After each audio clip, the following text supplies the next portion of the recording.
Assalamualaikum warahmatullahi wabarakatuh. Saudara-saudaraku sebangsa setanah air, dimanapun Anda berada, yang kami cintai, yang kami muliakan, yang kami banggakan, berjumpa kembali dengan kami channel Bejo Donya Akhirat. Sak bejo-bejane wong kang lali isih luwih bejo, wong kang eling lan waspada, dan tentunya tetap NKRI harga mati. Sempat viral statement dari Pak D. Soleh Al-Jubri. Beliau mengatakan kalau ada orang yang tidak mengakui nasab Ba'alwi adalah nasabnya menyambung kepada Nabi Muhammad SAW, maka ilmu ahlu sunnah wal jamaah yang ada di Indonesia runtuh. Ilmunya palsu semua. Kenapa? Karena yang membawa ilmu-ilmu yang ada di Nusantara ini adalah ilmu Ba'alwi. Kalau Ba'alwinya tidak dianggap, kan runtuh semua. Nah, ini logikanya Pak D. Soleh Jubri. Apa yang disampaikan oleh Pak D. Soleh Al-Jubri dari klan Ba'alwi ini adalah dusta. Saya pastikan ini dusta. Narasi itu tidak sesuai dengan fakta sejarah, karena bertentangan dengan fakta sejarah bahwa Islam masuk ke Indonesia jauh ratusan tahun sebelum datangnya imigran Ba'alwi ke Nusantara yang dibawa oleh VOC Belanda. Jadi jelas, bagaimana bisa dikatakan orang yang ada di Indonesia tahun 1448 Masehi seperti Sunan Ampel, contoh, bisa berguru kepada orang yang baru datang ke Indonesia tahun 1920. Logikanya seperti itu. Ya tidak mungkin orang yang datang 1448 Masehi ya berguru dengan orang yang baru datang 1920, tidak mungkin. Seperti Eyang Ja'far bin Syekhon Asyegab, kakek dari Om Taufik Asyegab ini kan, lucu itu. Mereka itu lama-lama halunya itu keliwat batas. Klaim-klaim dusta semacam itu bagi para peneliti sejarah Ba'alwi adalah hal lumrah yang dapat ditemui dalam banyak sumber-sumber sejarah eksternal mereka. Kita bisa ambil satu contoh seperti disebut dalam banyak sumber internal Ba'alwi bahwa ulama fikih terkenal di kota Mirbad, Syekh Muhammad bin Ali Al-Qoli'i adalah murid dari Muhammad Sohib Mirbad Ba'alwi. Setelah dikonfirmasi dalam kitab-kitab sezaman, ternyata jangankan Syekh Al-Qoli'i belajar kepada Muhammad Ba'alwi, sosok Muhammad Ba'alwi ini sendiri diduga kuat fiktif, tidak dicatat oleh satupun kitab-kitab nasab dan sejarah pada zaman itu. Para kiai-kiai yang ada di Indonesia hari ini mempunyai sanad keilmuan dan silsilah rantai-rantai kepada para wali songo sebagai pembawa sanad silsilah keilmuan Islam mula-mula di Nusantara. Silsilah itu tersambung dengan ulama-ulama Timur Tengah pada masanya.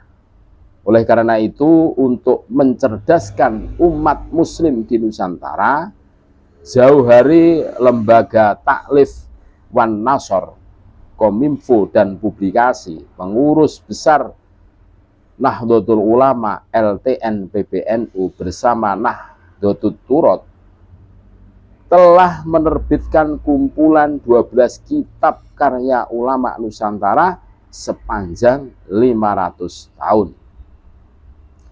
Kumpulan kitab ini diberi judul Tsaquf Al-Akhyar An-Nahdiyah fi Mu'allafat Al-Ulama Al-Indonesia. Ini merupakan kumpulan karya agung ulama-ulama Nusantara sepanjang 500 tahun.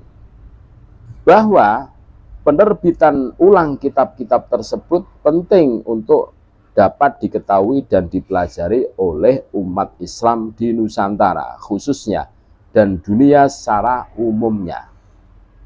Bahwa penerbitan ulang dalam satu jilid ini karena melihat ada keterhubungan satu sama lain dan menjadi wajah pemikiran ulama Nusantara di setiap zaman dan generasinya masing-masing. Isinya penting dan saling berkesinambungan dan mencerminkan bunga rampai pemikiran ulama Nusantara setiap generasinya. Kitab ini juga menjadi salah satu buah tangan atau cindramata untuk para ulama yang menghadiri Muktamar Internasional Fikih Peradaban yang digelar pada Senin 6 Februari 2023 lalu di Hotel Sangri LA, Surabaya, Jawa Timur. Adapun 12 kitab itu adalah sebagai berikut. Qurratul Ain allati kanat lil insanil kal ainain karya Syekh Yusuf At-Taj Al-Kholwati Al-Makassari. Jadi kitab Qurratul Ain allati kanat lil insani kal ainain ini adalah karya Syekh Yusuf At-Taj Al-Kholwati Al-Makassari.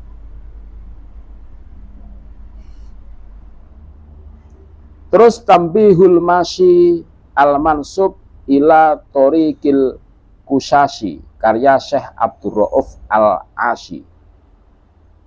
Terus Nasihatul Muslimin wa Tadhkiratil Mu'minin karya Syekh Abdus Samad Al-Falimbani. Fathur Rahim fi Tauhidir Rabbil Arsyil Azim karya Syekh Muhammad Aidrus Qaimuddin Al-Butuni. Tuhfatul Ikhwan bi Syarhi Syu'bil Al-Imam karya Syekh Muhammad Nawawi Al-Bantani. Terus Kifayatul Mustafid lima ala min asanid karya Syekh Muhammad Mahfud At-Turmusi. Terus Taqrirat Syekhina Khalil ala mandumatin nuzat titulab fil Iqrab karya Syekh Muhammad Khalil Al-Bangkalani. I'anatut Tulab karya Syekh Nahwi Ahmad Khalil As-Saroni Al-Jawi. Arba'una hadisan tata'allaqu bimabadi'i jam'iyatin nahdlatul ulama karya Hadratus Syekh Muhammad Hasim Asy'ari. As-Samaratul Hajiniyah fil istilahatil fiqhiyah karya Syekh Kiai Ahmad Sahal bin Mahfud Al-Hajini. Jumhuriyatul Indonesia Al-Muwahhadah fil Mizan Asy-Syar'iyyah karya Syekh Kiai Afifuddin Muhajir. Terus Tajdidul Fiqhil Islam wal I'adah Siyaghat Tafkir Al-Ummah Al-Islamiyah karya Syekh Kiai Yahya Khalil Stakuf. Nah, jadi Ketum PBNU Kiai Yahya Khalil Stakuf ya, itu mengarang kitab Tajdidul Fiqhil Islami wal I'adah Siyaghat Tafkir Al-Ummah Al-Islamiyah. Jadi 12 kitab yang dikarang oleh ulama-ulama Nusantara selama abad 500 tahun. Mudah-mudahan bermanfaat, dan ini menegaskan bahwa sanad keilmuan ulama-ulama Nusantara itu bukan dari Pak Alwi, Jadi jelas apa yang disampaikan oleh Pak D. Soleh Al-Jubri itu ya dusta. Terima kasih, tetap NKRI harga mati. Assalamualaikum warahmatullahi wabarakatuh.